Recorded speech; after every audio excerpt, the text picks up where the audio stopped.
think about the emotion rather than the details that are causing it, if you just think about how you want to feel rather than the conditions that cause the way that you feel, just go there in your mind for a moment. Just think about what it feels like to feel love. Without the conditions, without all the conditions that led up to you loving someone, with no feeling of needing to hold the outcome, which right now you don't feel like you can. If you're not trying to control the outcome and you're not trying to justify why you're here, if you're just here, can you feel how you could, if you would try just a little bit, you could find an emotion? So, one who's connected to the stream is more powerful than a million who are not. Find that place of unconditional love. Esther's been practicing that quite a bit lately. She's been practicing finding that place of unconditional love. It's not the easiest thing in the world to do when there's conditions all around you that are demanding your attention, but you can do it. And if you can find that place of unconditional love, loving because that's who you are, loving because that's who you are, loving because that's all that you are. And we want to say to you that when you find that place at the center, that place of unconditional love, when you let the conditions that have been hindering you fall by the wayside so that they are not a factor in what you got going on. Now, it's just you and what you want and the energy that creates worlds flowing through you for the creation of whatever matters to you. We are not kidding you about this one little bit. We are not encouraging you to try to create the reality of anybody else. But we do think that it is a great advantage to you to begin paying attention to the influence that you have. So you get that? Unconditional love. How are you going to get there? You got to get general. You have to let yourself somehow let go of the conditions that are holding you in vibrational discord to what you want. That really is the answer. You got to find some way to stop holding yourself in vibrational discord. And the details that you've been practicing, the momentum that you've been practicing is going to hold you there. Not because you're bad. It's a law of physics. It's not bad that gravity takes that car down that hill. It's not bad that inertia. It's not bad that the physics laws of this universe operate in the way they do. But it is so helpful when you understand how they operate and you begin going with the flow of them instead of attempting to buck your own current. You can take the effort factor out of everything when you get this business about aligning. You can. We want you to know you can't do other than that. You cannot tap in to unconditional love and ever bring harm to anyone. But you can be or do or have anything that this time-space reality has activated within you as a desire. There is nothing off limits for you. You just have to stop limiting yourself with contradictory beliefs. You got to get to the heart, and you can. So, we just don't think that if we were standing in your physical shoes that we would ever think that it would be a very good idea to respond to other things that other people are doing and use that as our basis for attracting everything that comes to us. We would do it on purpose. We would say, world out there and people of the world, I love you very much and you got a lot going on, but these are the things I choose for me today. I want to appreciate where I go. I want to feel good. I want to bless this planet and all that it is. I want to feel good in my body and appreciation for it. And I'm going to practice myself in to those vibrational frequencies. And then here's the best part. Then you get to be those sitting on the front row of your own manifestations. You get to see the results of the climate that you have deliberately prepared. Sometimes you begin your day much as you ended the last day. But if we were standing in your physical shoes, when we would awaken, we would acknowledge, oh, fresh start. I can push the reset button. I have complete control over my point of attraction right here, right now. And I will look for things that feel good, no matter how far into my past I have to dig. I will look for things, no matter how sifting I have to become, because I understand we're speaking for you. I understand that what I think and what I feel equals my point of attraction. And what I allow or disallow from this magnificent vibrational reality that I have crafted is completely dependent, contingent upon what I do right here, right now in preparing my point of attraction.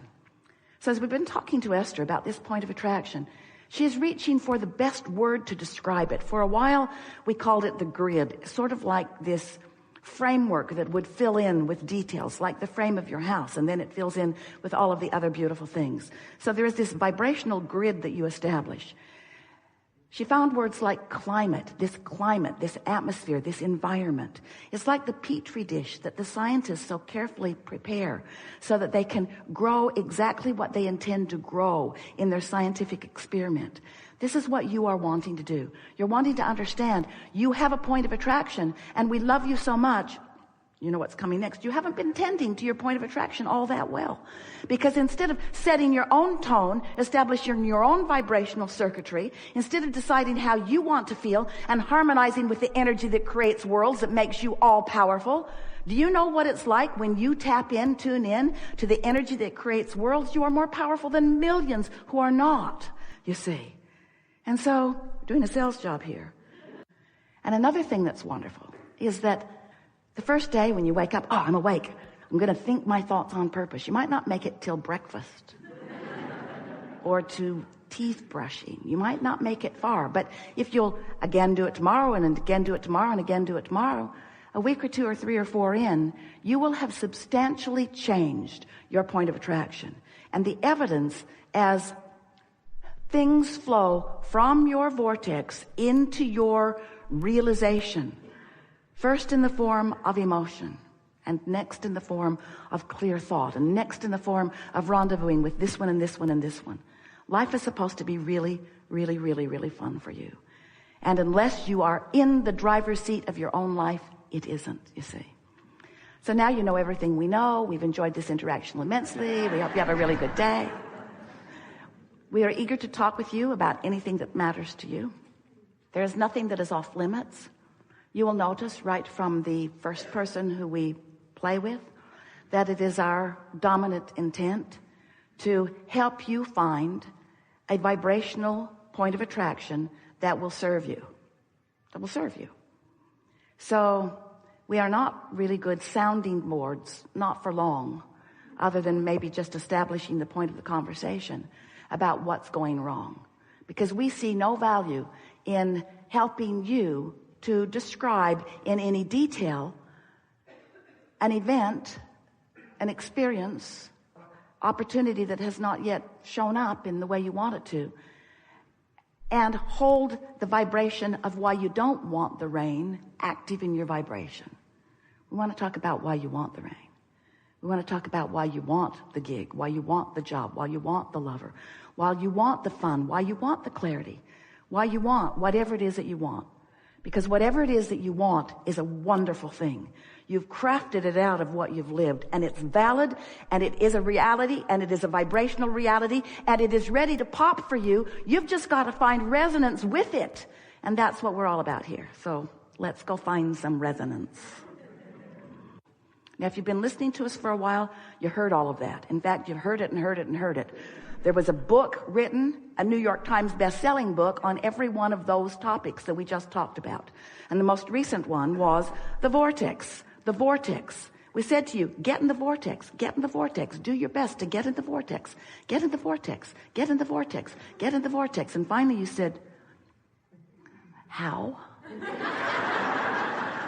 You've convinced me that I want to be there. You've convinced me that it's the place to be. You've convinced me that when I am there, good things happen to me, but I'm not that sure how to get in. And we say, you do it by finding thoughts that feel good and practicing them until they are your chronic pattern. That's how you maintain that. So then we've moved a little beyond an explanation. As we now have you convinced, say yes or don't. Coercion is so satisfying and flies in the face of everything we know about law of attraction. So your vortex of creation is moving and gathering, and the source within you is there with it.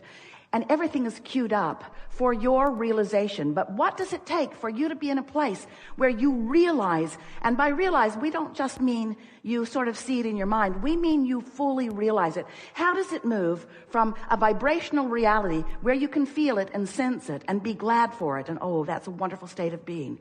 We want you all there all the time.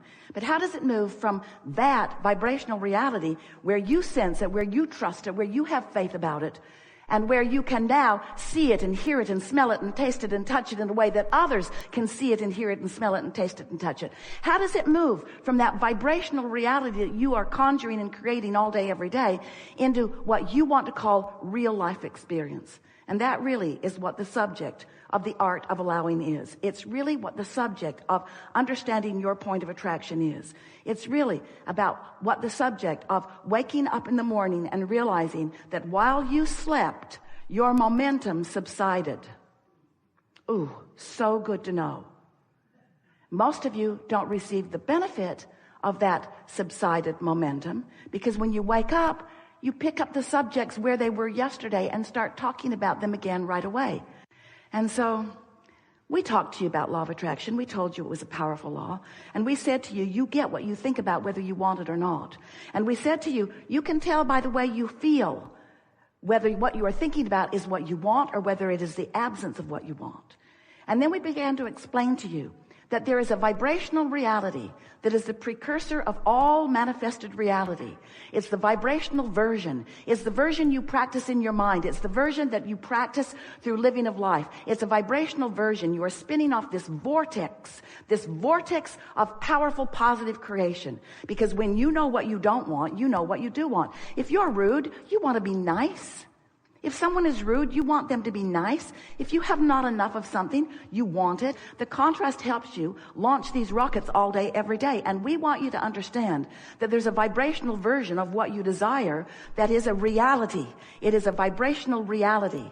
That the source within you, that non-physical part of you, that part of you that remains non-physical, that continuous, eternal, non-physical part of you that stands in non-physical support of everything that you are, that non-physical part of you stands with that vibrational reality that you have crafted, in part before you even came into this physical body, because there was certainly a trajectory, who stands now as the further culmination of everything that you have asked for, everything that you have singularly or collectively asked for. There is a vibrational reality about your world, the likes of which humans have not yet seen, but you have the potential of seeing.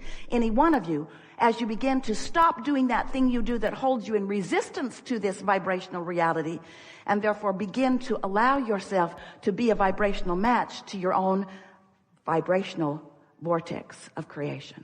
We've enjoyed this interaction more than you have. Because we're already down the road into the clarity that you are in the process of discovering.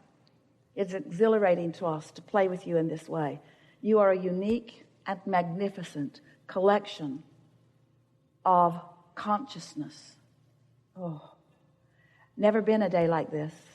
Never been moving forward like this. Never been alignment like this. Those of you here in the room and all around the world, you are on the leading edge of creation. Most important, you have discovered today what alignment feels like unconditionally. That is the key, isn't it? Don't let the conditions that have been created by past momentum be the perpetuating factor in the momentum that's coming. You get to make new decisions in every day. You get to decide who you are now. You get to control the course of your experience. But before you can control the course of your experience, you have to gain mastery over the vibration between your desires and your beliefs. And today, over and over and over again, you found the peace in that, haven't you? So chill out, be easier, get more general, soothe yourself more and others. And if you've got somebody in your life that's hard to soothe, leave them alone. Do not sacrifice your well-being by trying to soothe the unsoothable. Because eventually, if you don't try to soothe the unsoothable, if you soothe yourself, eventually you'll be so soothed, no one will be unsoothable for you. No one will cause wobble in your vibration when your vibration is really secure. But until it is, don't let there wobble.